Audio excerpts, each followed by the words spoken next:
Morning. I am Katie Fones, and I am a graduate of West Hampton, class of 1991. Thanks for joining us this morning.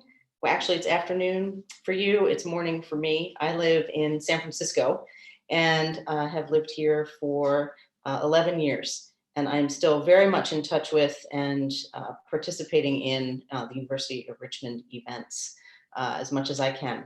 So thank you, Mary Alice, who is behind the scenes right now, monitoring things, making sure I don't mess anything up too badly.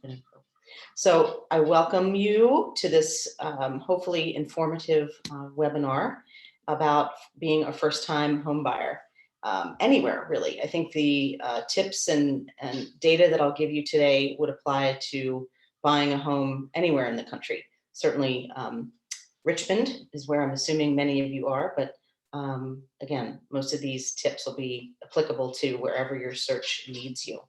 So there have been a few questions submitted in advance. So I'm going to make sure to respond to those, but you can ask questions through the chat box anytime during the presentation. It's probably going to last about a half an hour, maybe a couple minutes less, maybe a couple minutes more, depending on how things are rolling. But I cannot see you, so you can see me and hear me, I hope. And if you have any issues, use that chat box and we'll resolve them, or Mary Alice will. So I think just to get started generally, someone asked about how to find a real estate agent if you don't already know one.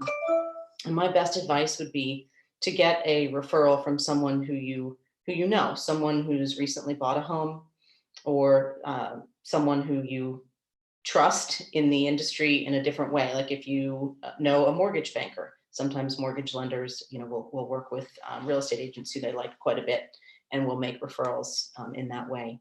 So I can also help.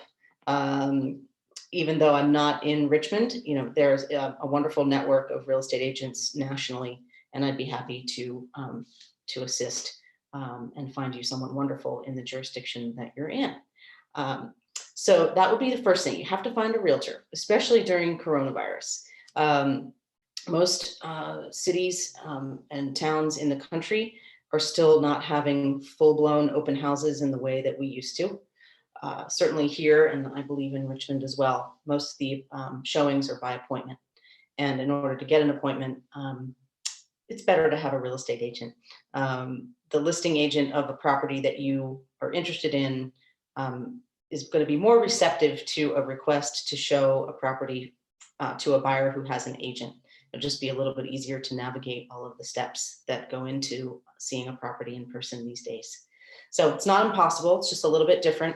And it can be sometimes a better experience than walking into an open house where there are 30 other people and you feel like you can't really get a feel for the house because there's so many people looking at it at the same time. Or some people feel pressured by that.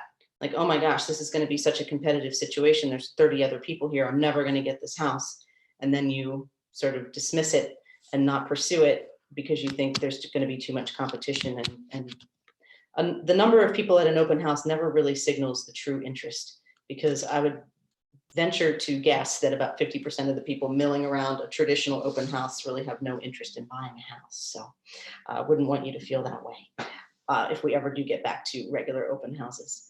But in the meantime, by appointment showings can be really wonderful because you're the only ones there and you get a real feel for the house, and you can usually spend a good 30 to 45 minutes looking around if you want to.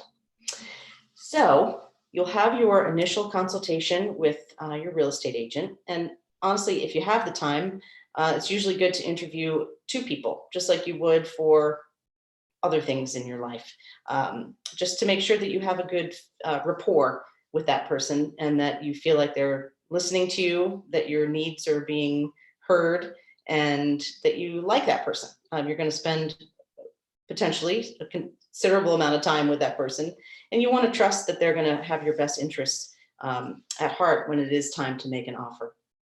And most of the consultations that I've done for the last year, if not all, have been on Zoom or FaceTime or Google Meet, which has been very effective.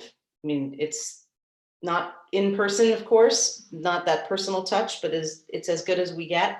And it's worked out quite well. Obviously, we end up meeting in person after the relationship is established when we go to visit homes in person, but not doing a whole lot of in-person buyer meetings right now, and that's okay.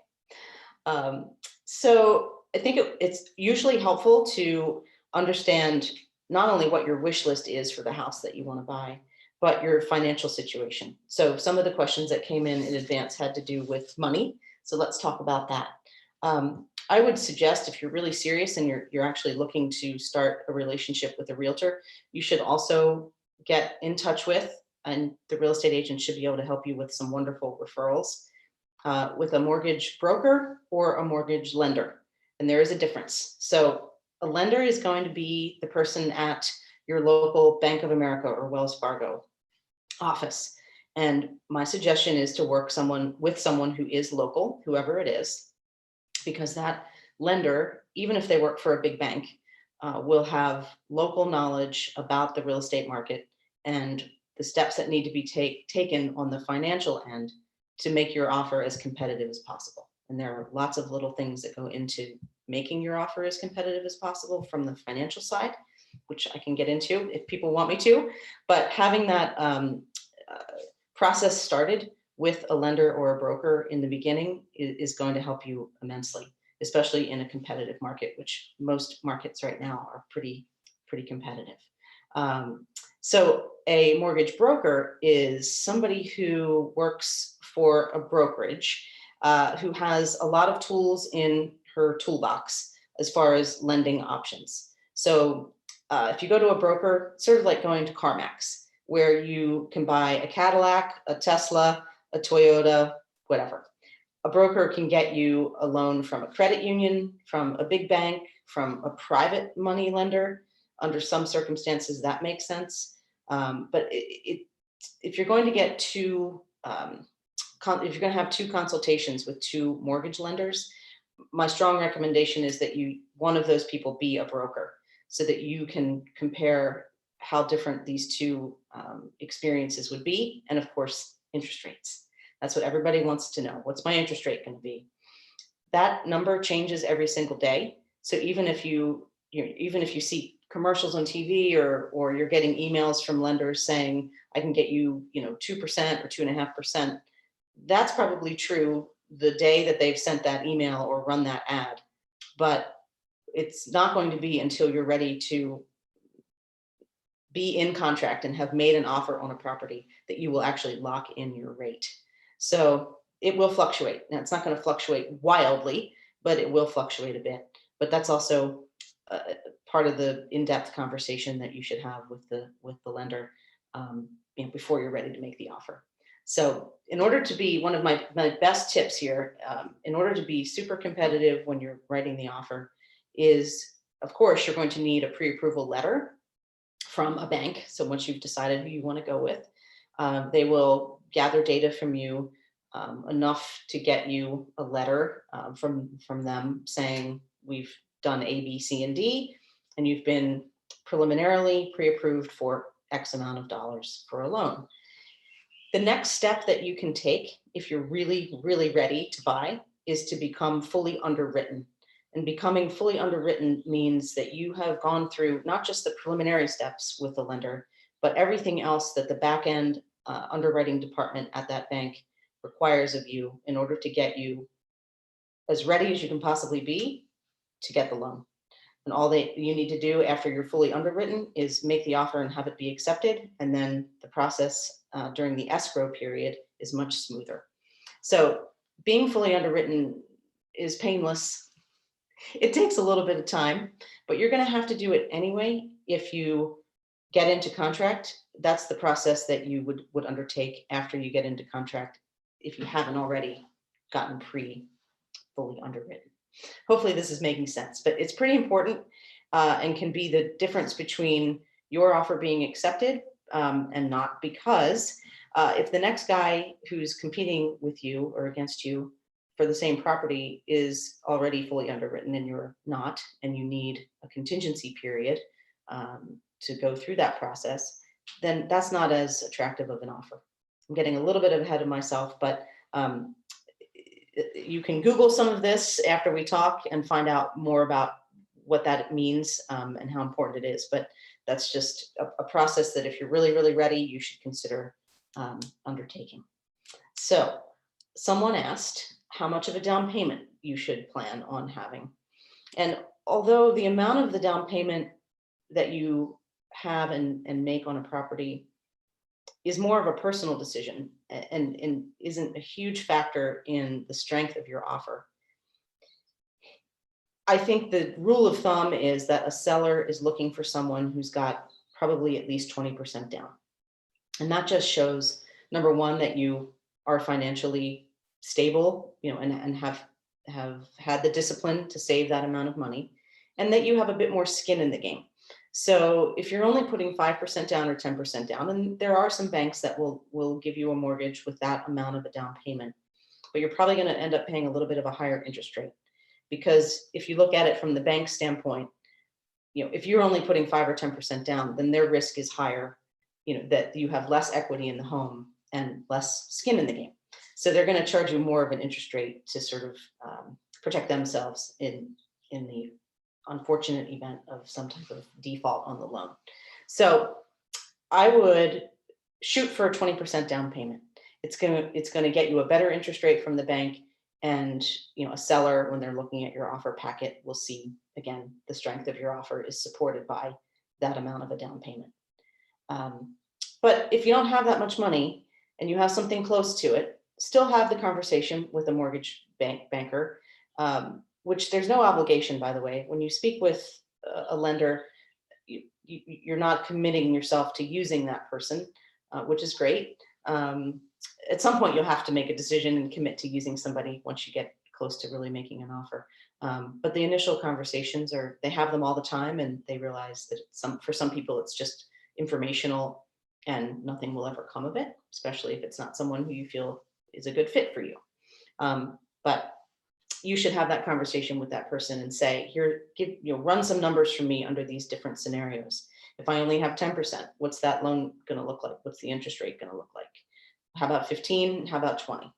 Once you get to more than 20%, that's really a personal decision about whether you want to put that much money down on a property. You probably don't have to.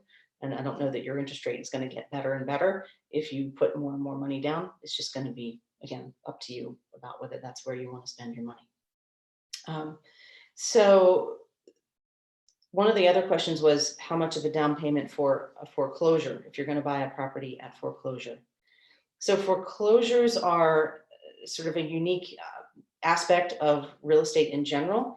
And a lot has changed during COVID with regard to foreclosures and how banks are allowed to handle foreclosures.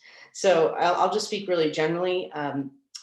Many times, if you buy a home that's truly in foreclosure and you're buying it at auction, at a foreclosure auction, oftentimes you will not be able to get a mortgage. You will have to buy it with cash.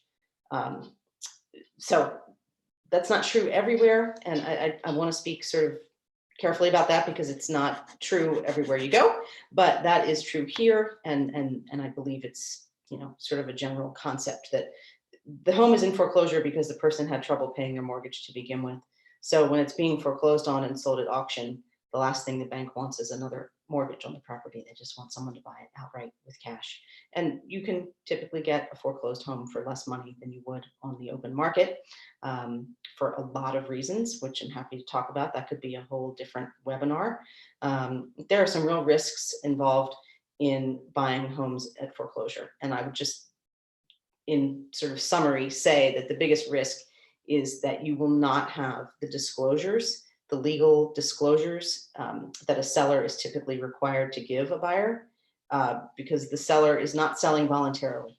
So they're certainly not going to sit down and fill out 20 pages of paperwork to help the bank sell their home at foreclosure. So you're going to be buying something that a piece of property that you don't know a whole lot about.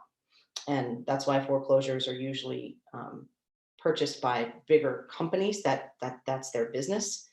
Because they have the wherewithal to absorb that risk much more so than you and me, and certainly a first-time buyer. I definitely get a lot of phone calls from people because it's really intriguing to see the same house on the same block, just high level, I can get this at a 50% discount because it's in foreclosure. That doesn't tell the whole story, and it can be a little bit of a risky proposition. So, all right, someone would appreciate a webinar on foreclosures. I will work on that. I'll chat with Mary Alice. It really is. It's a whole subset of real estate that most agents don't deal with, and there haven't been a lot of foreclosure sales during COVID. Again, we can kind of go into that. So we'll go into that later in my next webinar. How about that? Okay. Someone is asking if, because interest rates are currently low, are most people suggesting to go with a 30-year mortgage versus something else? So these are, again, really personal decisions. And the bank that you talk to should run different scenarios for you. So they should be able to run a 30-year, what a 30-year payment would look like for you, with your 20% down payment, 15 years, an adjustable rate mortgage is another option. And I think the more you know from the bank, the better, because there are pros and cons to all of those things. Nobody knows what is going to happen in 5 years or 7 years. I do think that, generally speaking, people think that rates probably aren't going to stay this low forever. That's for sure. Think of it this way. I mean, your buying power right now is tremendous, much more than it would be even if the rates went up by 1 percentage point. So that's certainly what's driving why the buyer's market is so popular right now, why there's so many buyers running around, because they know that their dollar is going to go further with these interest rates. So the 30-year mortgage is pretty popular because that's the lowest monthly payment, of course, if you extrapolate it out or amortize it out. But sometimes it makes sense if you're buying a house that's more affordable and you want a 15-year mortgage. But also consider that you can get a 30-year mortgage and pay more towards the monthly payment every month than you have to in order to bring down the principal of the mortgage faster. And then you can revert back to the required payment, if you have a month where you feel more comfortable just making that payment. So you won't get penalized if you typically. You need to make sure that the mortgage they're selling you doesn't have a prepayment penalty, but you can always pay more per month. And that's just another sort of crafty way of having the 30-year mortgage with a lower payment, but the ability to pay a bit more per month if you're able to on an as-needed basis. So hopefully that helps. Hang on 1 second, I'm peeking at, okay. I've heard that home prices on average have risen about 10% since the pandemic has started. Is that true in most metro cities? Yeah, I think it is. There's a lot of headlines about the good and the bad, mostly the bad, because that's what headlines usually are, about real estate. I don't want anybody to be completely freaked out by the notion that this might be the worst time to buy because prices have increased. I think that's certainly where a local experienced real estate agent in the areas that you're looking in, will come in handy. They'll be able to help you figure out opportunities that exist in the market for you that results in you not overpaying for something. I mean, the market price for anything is what someone's willing to pay. And if you get into the market and you start searching around and you don't find anything that you like, that you can afford, then maybe it isn't the right time, for you. But I wouldn't not try. Okay, that's a double negative. My mom, the English teacher, would not probably advocate double negatives, but I would try. I would try anyway. You have nothing to lose except your time, which, that's up to you if you think it's worth it, even though, it may not be a guarantee that you find something that you love, but you might be pleasantly surprised. And a good agent who's familiar with the neighborhoods that you're looking in or the towns that you're looking in will be able to provide avenues to buying that might not be obvious to you by just searching on Redfin, for example. And one of those avenues is what we call here, at least in San Francisco, is the off-market inventory, or like a pocket listing, which is a listing that is not on Redfin, which are sometimes handled in that way or advertised as an off-market property to basically just real estate agents when someone is living in the home. So if you have a house and you want to sell it, but you can't afford to move out and rent a place while you wait for your house to sell. You stay in it and you market it with you living in it. And usually people don't want the whole world to know that your house is for sale while you're still living in it. And certainly might not want a for sale sign out front while you're still living there. So a pocket listing or an off-market listing can be a great opportunity for somebody to get in at a slightly less price for a wonderful home, because it hasn't been, painted and staged and, a new, kitchen put in. I mean, maybe you have to do a little bit of work when you move in because that person hasn't done that prep work in advance for you. But whenever you buy a home that's already, sort of been painted and staged and everything's been gussied up, you sometimes pay a premium for that. That's the whole idea.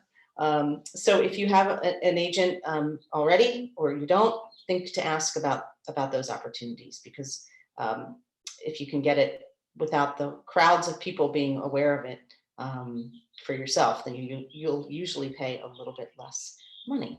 So hopefully that was helpful. Christopher York, hello, is asking if you need to move in the next 3 years, is it better to purchase or rent?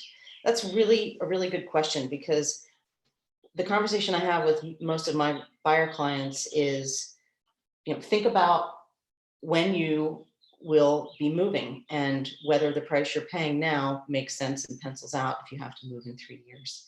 So I always like to think that if you can afford to buy a home, there's no time like the present, because you don't know what is going to happen in 3 or 5 years. And in my personal opinion would be to buy if you can, because you might find yourself in 3 years needing to move, but also being in the position where you could keep the property and rent it out and allow the equity to continue to build, and someone else hopefully to pay all of your expenses, related with that property.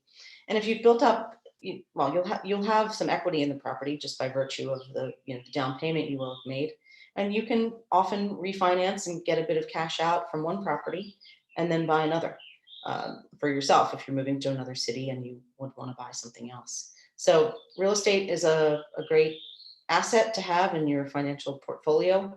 And I wouldn't be, I wouldn't overthink the timing of it all, because as we all found out a year ago, anything can change overnight.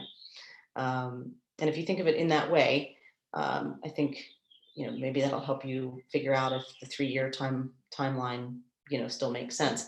I mean, a house is always going to be a house or a condo, whatever you're looking to buy, that you're going to live in, is going to primarily be a place for you to live. And then secondarily, I think of it as an investment. So you always want to make a great investment, and you do the best you can with what you know at the time that you're making the purchase, which you'll be guided, hopefully wonderfully, by a realtor and a banker to do that. But I think that if you can do it, you should. And even if that means in 3 years you're selling, there are things you can do in the interim, depending on the house you buy, to even create some additional equity for yourself. Let's say you buy something that does need a new kitchen or a bathroom update, things like that. Even some wonderful landscaping can change the curb appeal of a home in a way that would allow you to make money on the sale, even if it's in a short period of time. Keep in mind, when you buy a home, you do not pay any of the real estate commissions. So both the listing agent and your buyer's agent will make a commission. That's how we make a living on the sale. And the seller pays the commissions. So you get away with none of those expenses when you buy, but when you sell, you will have to factor in paying those real estate commissions. So that definitely should weigh on your decision as well about timing. But again, that's sort of just the cost of doing business. I wouldn't let that fact alone sort of sway you one way or the other about whether the 3-year time frame makes sense. But definitely don't forget that that's the case. So let me see. Mary Alice, how are we doing? Getting close to the end. I have so many other things I could talk about. Let me share really quickly, if I can. We practiced this in advance, so I hope I can find it. Nope, not there. It's okay. I'm going to just recommend that you go to, when you're ready to start your search, and if you aren't familiar terribly with where you're searching, or you just want a bit more data, there's a wonderful website called city-data.com. And I can put this in the, I think I can add to the chat box. And it's excuse me, it's city-data.com. I just wrote the wrong thing. I'm talking and typing, and that's never good. So citydata.com is a terrific website where you can plug in the name of a city. I think you can even drill down to a zip code and find out all sorts of data about that particular area, crime statistics, and how much people, income information, schools, weather, all that sort of fun stuff. So that's helpful, especially if you're looking in an area that you're not already living in or familiar with. Again, so many other things. Let's see. Okay, any final questions as we wrap it up? And we could do another one of these and I could get to the other 20 things on my list. But hopefully this was a really helpful start. Buying a house should be fun.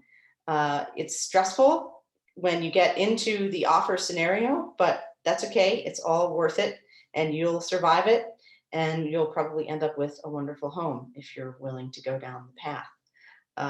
But definitely find somebody who you trust and who you know is going to do an amazing job for you.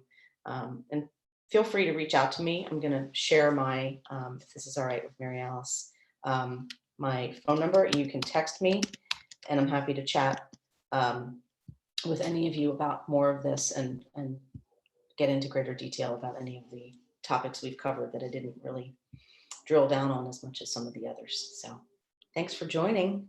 This has been fantastic. And I hope you find the house of your dreams.